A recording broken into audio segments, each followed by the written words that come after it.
Favoured by vampires, one-eared impressionists and Johnny Depp. This spirit is shrouded in more mystery than maybe any other. Today, we're drinking absinthe. Yeah.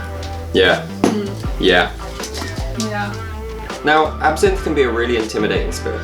A lot of people have had bad experiences, mostly because of very poor quality spirits, or just drinking it in the complete wrong way. And while I'm going to make a few videos in the future about the history of absinthe, how to drink it, how to pick a good bottle, today's video is about ways that you can drink it if you're a first time drinker, or maybe you've had a bad experience and you need a bit of an easier way to get back into it. This is a super simple cocktail that makes this mythical and misunderstood spirit a little bit more accessible. Now, there's plenty of cocktails out there where there's a dash of absinthe or a rinse of absinthe or a spritz. But what we're making today is where absinthe is the main ingredient. It's the star of the show. It's the pièce de résistance. Did I say that right?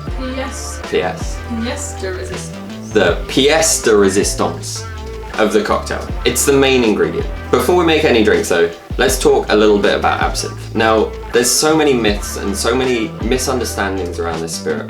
I'm going to clear a couple of them up. The first and most obvious one, is absinthe hallucinogenic? The answer is a resounding no. Now, absinthe contains an ingredient called wormwood, and wormwood does contain a compound called thujone, and thujone in high enough quantities is hallucinogenic supposedly, but it's also incredibly toxic. There's very, very little thujone in wormwood. In fact, there's more in sage than there is in wormwood. The amount of thujone that is in absinthe is incredibly low. It's not going to affect you. You're not even going to know it's there. The next thing is what makes a good absinthe. Now, I'm sure everyone's seen those bottles of absinthe. They're bright blue, bright red, bright yellow, even black.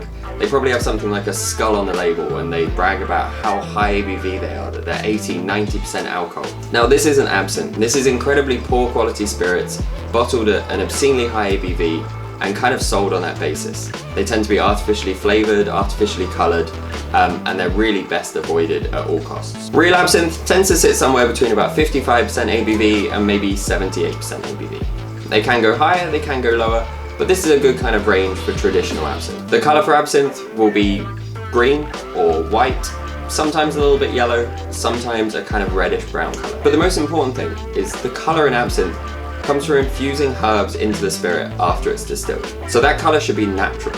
If it is a bright red or a bright green or a bright yellow that you've never seen anywhere in nature, there's a good chance that that's artificial colourings and it's probably best avoided. Good quality absinthe should be distilled with wormwood, among other botanicals, the most notable ones being sweet fennel and green anise.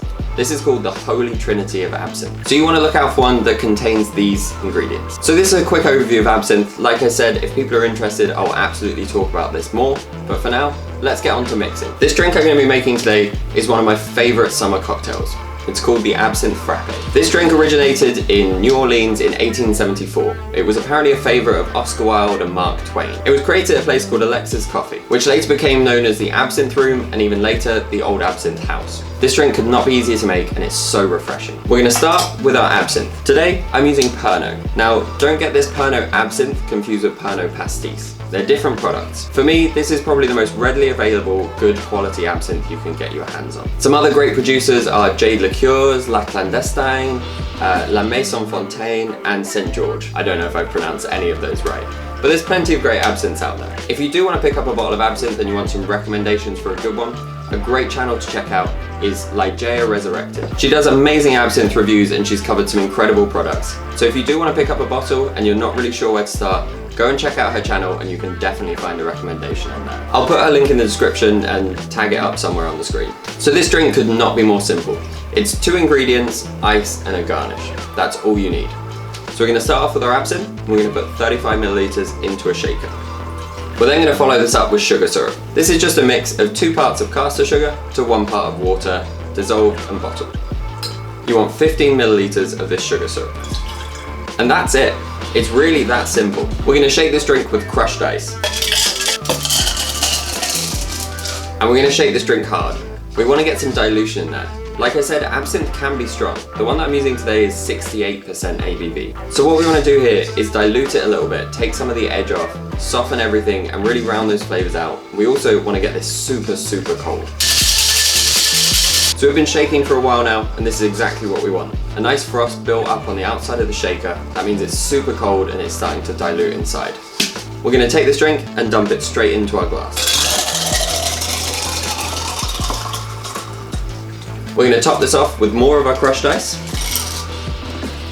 And then the final touch for this drink is a mint garnish. It's sometimes easy to think that you can just skip the garnish, that it's not that important, but here it's so important. That big bunch of mint is going to give you a really nice kind of herbal aroma as you go to take a sip, and it perfectly rounds off this cocktail. Now, I've got a huge sprig of mint that my girlfriend's been growing in the garden, so it's a little bit out of control, but what you want to do is get as much mint as possible because you really want it to be right up in your nose as you take a sip.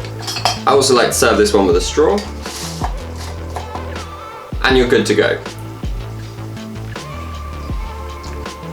That drink is just so refreshing. It's so easy to drink. You still get all of that complexity and all that depth from the absinthe. The sugar helps take the edge a little bit off the absinthe, and getting it really nice and cold and diluted helps to soften everything and just make it really approachable and really easy to drink. It's herbal, it's well-rounded, it's well-balanced. It's just delicious. And that big sprig of mint really is the finishing touch. I can't stress this enough.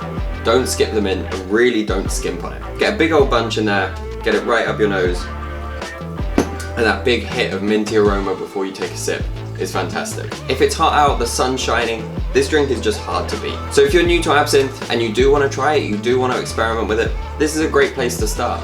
Or maybe you've had a bad experience with absinthe and you want to give it another go.